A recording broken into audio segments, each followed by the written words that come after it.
Right, guys, I came across an LP the other day. Well, actually, I got it from eBay, and I've been getting spoken word LPs from the old days, and I came across an Anglo-Saxon poem, The Battle of Maldon, I think, um, and it's just from an open university course, and it's epic. The reader's epic, everything is epic.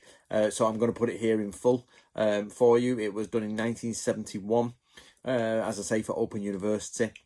I've put the iPad as close to the LP player as I can, but the volume is not very loud on it, so you might have to switch it up a bit. I have put some on the screen here, which is the Illustrated Guide to Viking Martial Arts, which is a book I did years ago. And if you want to support me or you're interested in Vikings, do get yourself a copy. Would be broken. Then he bade each man let go bridles, drive far the horses, and fare forward, fit thought to handwork, and heart to fighting.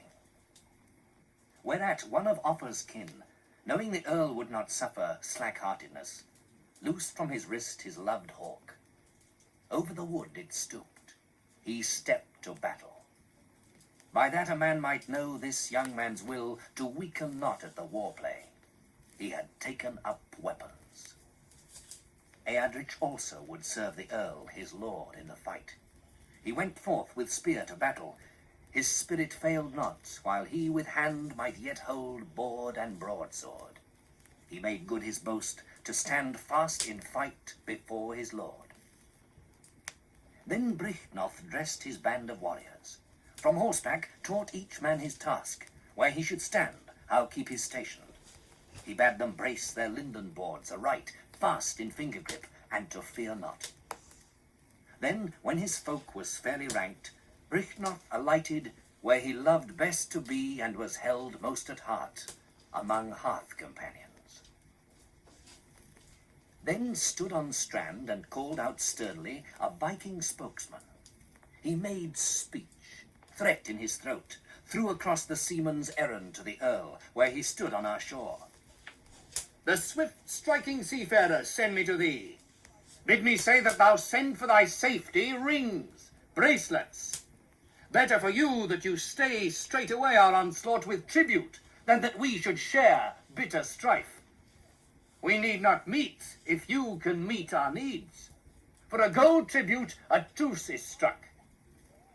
Art captain here? If thou takest this course, art willing to pay thy people's ransom, wilt render to Vikings what they think right, buying our peace at our price. We shall with that tribute turn back to ship, fare out on the flood, and hold you as friends. Brychnoth spoke. He raised shieldboard, shook the slim ash spear, shaped his words. Stiff with anger, he gave him answer.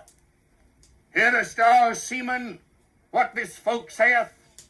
Spears shall be all the tribute they send you, viper-stained spears, and the swords of forebears, such a haul of harness as shall hardly profit you. Spokesman for scavengers, go speak this back again. Bear your tribe a bitterer tale, that there stands here mid his men not the meanest of earls, pledged to fight in this land's defence, the land of Athelred, my liege lord, its soil, its folk. In this fight the heathen shall fall. It would be a shame for your trouble if you should with our silver away to ship without fight offered. It is a fair step hither. You have come a long way into our land. But English silver is not so softly won. First, iron and edge shall make arbitrament, harsh war trial, ere we yield tribute. He bade his brave men bear their shields forward, until they all stood at the stream's edge, though they might not clash yet for the cleaving waters. After the ebb, the flood came flowing in, the sea's arms locked. Overlong it seemed before they might bear spear shafts in shock together. So they stood by Panther's stream in proud array, the ranks of the East Saxons and the host from the ash ships, nor might any of them harm another, save who through arrow flight fell dead. The flood went out. Eager the fleetmen stood, the crowding raiders, ravening for battle. Then the hero's helm bade hold the causeway a war-hard warrior. Wulfstan was his name, come of brave kin.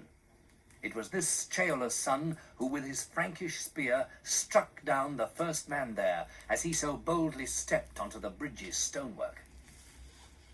There stood with Wulfstan staunch warriors, Alfhere and Maccus, men of spirit who would not take flight from the ford's neck, but fast defence make against the foeman, the while that they might wield their weapons.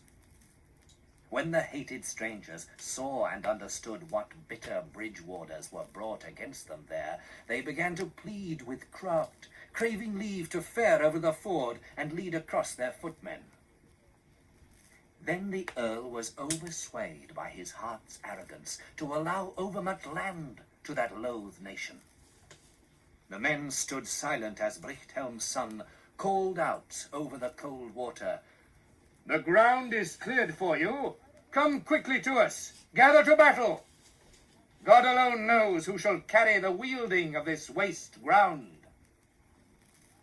The war wolves waded across, mourned not for the water the Viking warrior band, came west over Pant, bearing shield boards over sheer water, and up onto land Lindenwood braced. Against their wrath there stood in readiness Brichtnoth amid his band.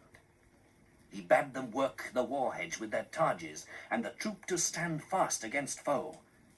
Then neared the fight, the glory trial. The time grew on when there the fated men must fall. The war cry was raised up. Ravens wound higher, the eagle carrion eager. On earth, the cry. Out flashed file-hard point from fist. Sharp ground spears sprang forth. Bows were busy. Bucklers flinched. It was a bitter battle clash. On both halves brave men fell. Boys lay still. It was then that Wulfmare was wounded. War rest chose, Brichtnoth's kinsman. He was beaten down, his sister's son under the sword's flailing. But straight wreaking requital on the Vikings, Edward, as I heard, so struck one man, the sword arm stiff, not stinting the blow, that the fated warrior fell at his feet. Deed for which Brichtnoth, when a breathing space came, spoke his thanks to his bower thane. So they stood fast, those stout-hearted warriors at the war play, watching fiercely who there with spear might first dispatch a doomed man's life. The dying fell to earth, others stood steadfast. Brichtnoth stirred them, bade every man there turn mood to deeds, who would that day's doom wrest from out the Danish ranks. Brichtnoth, war-hard, braced shieldboard, shook out his sword, strode firmly toward his enemy, earl to churl, in either's heart harm to the other. The seaman sped his southern spear, so that it wounded the warrior's lord, who with his shield checked, so that the shaft burst, shivered the spearhead. It sprang away. Stung then to anger, he stabbed with ash point the proud sea warrior that wrought him his wound. Old in war skills, let the weapon drive through the man's throat. His thrust steered so as to reach right to the reaver's life breath. And afresh he struck him, stabbed so swiftly that the ring braid burst apart. Breast pierced through the locked hauberk, in his heart stood the embittered ash point. The earl was the blither, his brave mood laughed, loud thanks he made for the day's work the Lord had dealt him. Flashed a dart from Danish hand, fist-driven, and flew too truly, bit the earl, Athelred's thane. There stood at his side a stripling warrior, young Wulfmare, Wulfstan's son, fresh to the field. In a flash he plucked from its place the blood-black point, flung back the filed spear. Again it flew. Home sank the steel, stretched on the plain him who so late had pierced the prince so grievously. A mailed man then moved toward the earl, thinking to strip him of his steel harness, war dress, armbands, and ornate sword. Brichtnoth broke out brand from sheath, broad, bright-bladed, and on the breastplate struck. But one of the spoilers cut short the blow, his swing unstringing the earl's sword-arm. He yielded to the ground the yellow-hilted sword, strengthless to hold the hard blade longer up or wield weapon. One word more. The hoar-headed warrior, heartening his men, he bade them go forward, the good companions. Fast on his feet he might not further stand. He looked to heaven. I give thee thanks, Lord God of hosts, for I have known in this world a wealth of gladness. But now, mild Maker, I have most need that thou grant my ghost grace for this journey, so that my soul may unscathed cross into thy keeping, King of angels, pass through in peace. My prayer is this, that the hates of hell may not harm her. Then they hewed him down, the heathen churls, and with him those warriors, Wulfmare and Alfnoth, who had stood at his side. Stretched on the field, the two followers fellowed in death. Then did the Lack-willed leave the battlefield. Odder's-kin came first away. Godrich turned, betrayed the lord who had made him a gift of many good horses. He leapt onto the harness that had been Brychtnoth's, unrightfully rode in his place. And with him his brothers both ran, Godwinner and Godwy, who had no gust for fighting. They wheeled from the war to the wood's fastness, sought shelter, and saved their lives. And more went with them than were at all meet, had they called to mind the many heart claims Brychtnoth had wrought them, worthying them. This Offa had told him on an earlier day at the council place when he called a meeting, that many gathered there who were making brave speeches would not hold in the hour of need. And now the folk's father had fallen lifeless, Athelred's earl. All the hearth-sharers might see their lord lying dead. Proudly the thanes pressed forward. Uncowed, the warriors crowded eager for one of two things. Each man wanted either to requite that death or to quit life. Alfric's son sped them on, a warrior young in winters.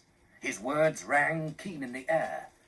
Alfwine called out, "Remember the speeches spoken over mead, battle vows on the bench, the boasts we vaunted, heroes in hall against the harsh war trial.